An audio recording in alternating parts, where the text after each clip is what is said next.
Alden Richards, Kathryn Bernardo hulikam ang loveng-loveng. Kinikilig ang mga taga-suporta kina Alden Richards at Kathryn Bernardo sa panibagong video na kumakalat ngayon kung saan makikita ang gentle na pagyakap ni Alden Richards sa aktres. Ilang beses na ring naging laman ng mga usap-usapan sa social media sina Alden Richards at Kathryn Bernardo dahil marami ang nakapansin sa pagiging extra sweet at closeness nila sa mga pagkakataong nagkasama sila sa iisang event. Matatandaan na kasama si Alden Richards sa mga kaibigang inimbitahan ni Kathryn Bernardo noong nakaraang birthday celebration nito sa El Nido, Palawan, kung saan kinantahan pa ni Alden Richards si Kathryn Bernardo. Noong nag-organize naman ng isang late birthday celebration ang glam team ni Kathryn Bernardo ay naroon naman si Alden na may dala-dala pang bulaklak para sa aktres at isang mamahaling regalo. Bukod pa rito,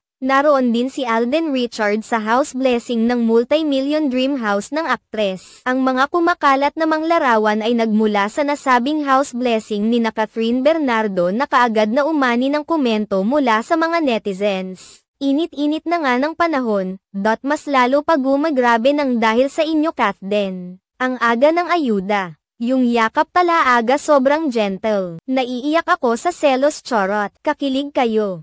I love the way how Alden gives a hug to Kath, so warm and so sweet. Very meaningful hugs. Manifesting the relationship for both of them.